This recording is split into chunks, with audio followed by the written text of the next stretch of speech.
Hi there, Chris Deleon here of HomeTeamGameDev.com. Today's going to be another selfcommand.com video in terms of simple basis of productivity being giving myself a one-item to-do list, putting down what I'm doing, and again, going to speak today about a specific benefit of it. And the context I want to talk about today is really when you're not even failing at something.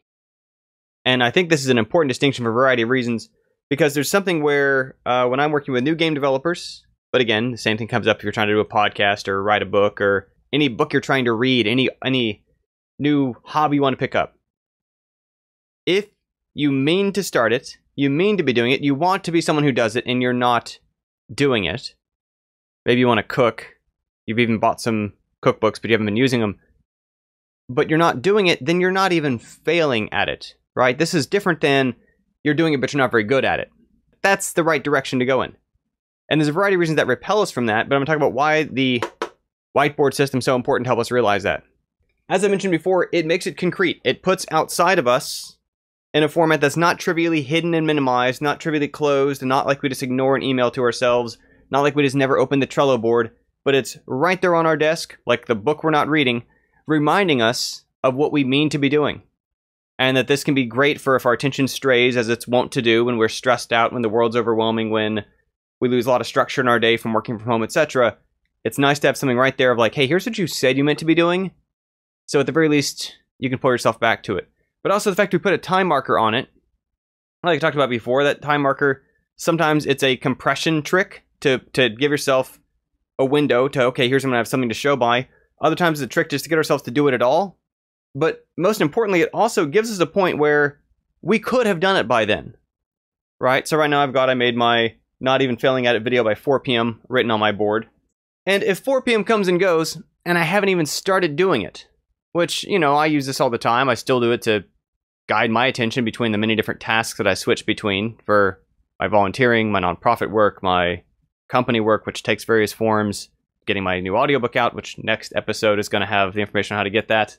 The ebook will be free. Audiobook will be bundled in with an update to self-command.com, which of course is the same material. But by putting that time on there, saying 4 p.m., if 4 p.m. comes and goes and I blow past it and it doesn't even happen, it doesn't even start, I've not even begun it. Okay, I'm not taking longer than I expected. I don't have a head of steam, but I'm just not there. I literally haven't started yet.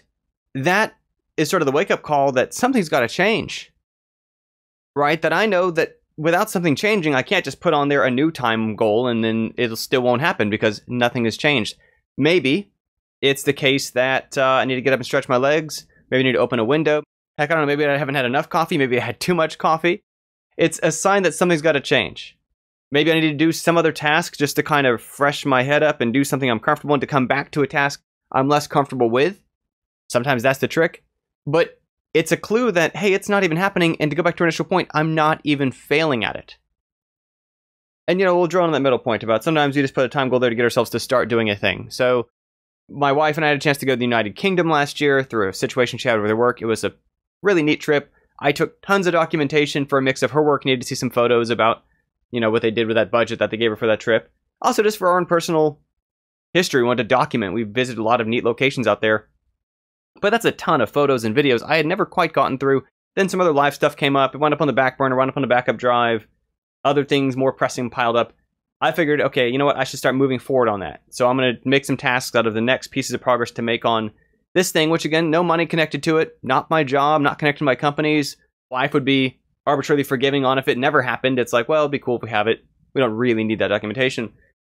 But I knew I wanted it to happen. I knew more time should not pass before I had something to show for it. So I started assigning myself to start sorting out which photos and videos I didn't want after I first sorted them into folders based on which part of the trip they were on. I set up kind of the structure in my overall documentation. ScreenFlow is my video editor that I use, my package for that. And I said, you know, I had such and such done by, heck, I might have said the goal 6:30 or 7 or something. And it was probably 9 and I was still working on it because it took much longer than I expected. And I think I even still, it's like a 12-stop trip. I think I only made it to like stop 9. Stop 10 is actually extremely large. Stop 10 was London, which included several places we spent a lot of time. Got a lot of photos out, even though we're only there for a couple of days for that part of the trip. And so basically, I got a huge swath cut out of it, even though it took several more hours than I expected I did. But I got myself to start it kind of by, I hate to phrase it this way, it's what it is, lying to myself tricking myself about how soon I could have it done by. And this, if we zoom out a bit, there's this classic point. I first learned it in taking a graduate business course. I've heard it since echoed in a lot of other speakers and stuff. Turns out a lot of entrepreneurs, a lot of people who develop, for that matter, games, if you ask them, knowing all they know now about what it took to do that thing, to get it out, to get it to the point that it's at today, if they knew all they knew now about how slow it was to grow it, how many downsides there were, the risks, the uncertainty zone, would they do it again? A bunch of them say absolutely not. They wouldn't have ever started. Like, they're really glad that they did it. They're really glad it's behind them. But if they had had a really, truly accurate picture of just what it took, they might not have ever done it. And so sometimes the things that we are steering ourselves with might be some little short-term white lies about, I'm aiming to do this by such and such a time, just to kind of bait myself into believing, hey, this will be easy. This will be fun. And then once I get myself going on it, well, I'm glad I got myself going on it because it's a bigger task than I thought. And this is also a handy trick, right, for lots of schoolwork. Or heck, I mean, home team's not school, but in our group, people all the time, before they schedule office hours and need for help, first try to take a task on themselves. And it's a classic thing of, if you start back in college an assignment early enough to get stuck on it, then you know whether or not you need to schedule office hours while there's still a chance to do office hours. Same thing happens in home team. If they start a task like earlier in the week, and it doesn't go as how they want it, they hit a question, they get stuck somewhere, they then know, and they still have time to schedule time with me to help dig them out of that hole, to talk them through it, teach them on the spot about what they're stuck on. But that only happens when you start early, and we can often start early by kind of tricking ourselves a little bit about, hey, I'm going to have this done by 6. I'm going to have this done by 8 p.m. tonight. And the reality, again, might be, okay, a little bit slower than that. And the same thing's true for, I think, this audiobook update coming out soon, which again will be a bundled, this is the meditations text and audiobook. This will be bundled and update coming out very soon for self-command.com, and a separate site you can get just the ebook for free. But that's something I spent, I think, 140 days on now, if I look back at my tracking sheet.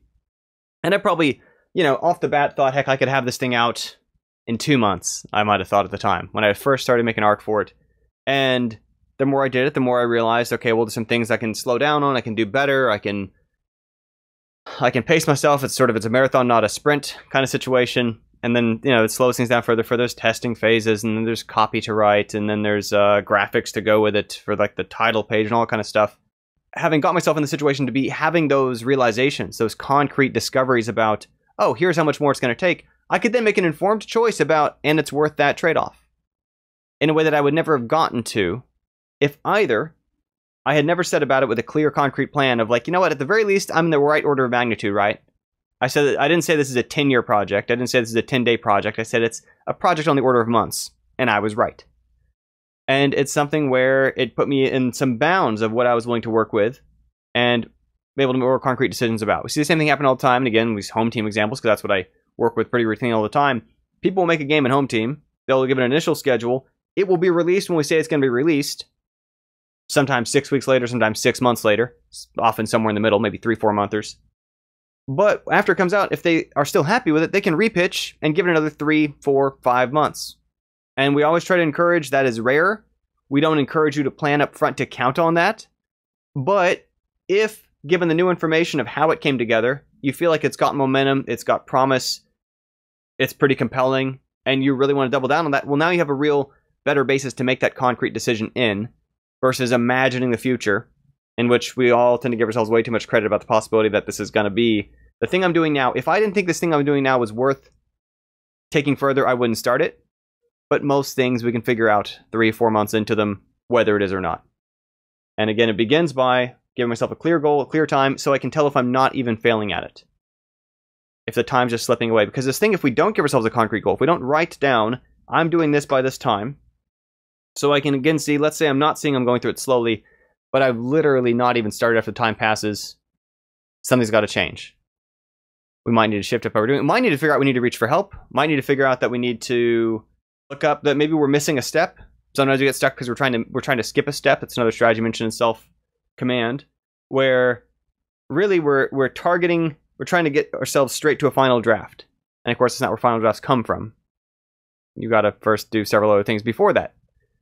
It can tell you that something's not right, and that at the very least, if I keep doing what I'm doing, it's not going to work. I'll tell you another reason why this also helps surface sometimes, and I still catch myself doing this too, where we think we're doing just fine multitasking. Or, heck, maybe not even full-on multitasking. We think we're doing just fine with, I don't know, YouTube up in the corner of a screen, kind of just as some animation to keep us company. Or we think that the music I'm listening to, no, I work just fine with music.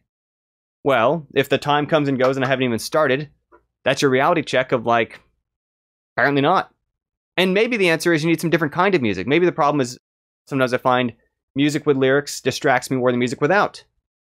But it gives me a chance to reassess, okay, why have I not even started yet? Why am I not failing at this yet?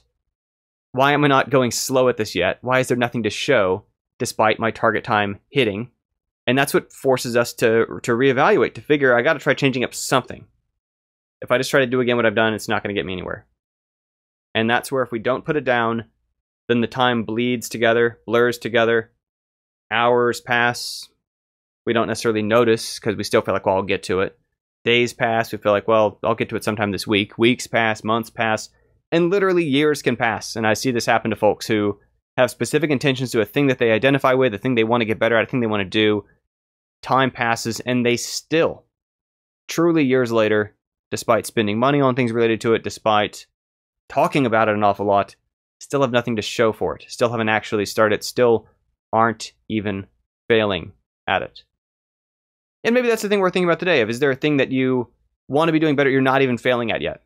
That you could then pick as a target, that you could focus on and say, hey, I want to fail at this. I want to get mistakes out of the way on this. And this came up recently too, for there's a lot of important causes going on where if you try to engage in those causes, you will make missteps.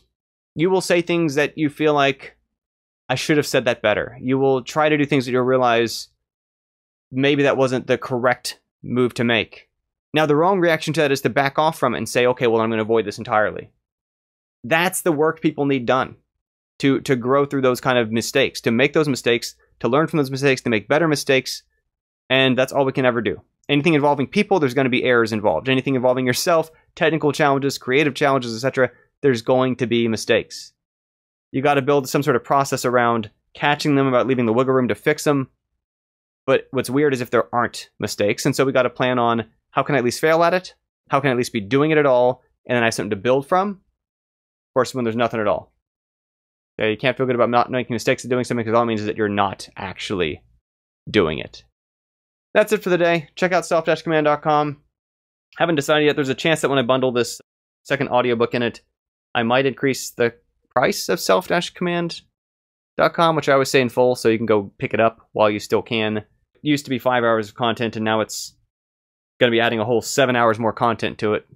12 hours of content, up from 5.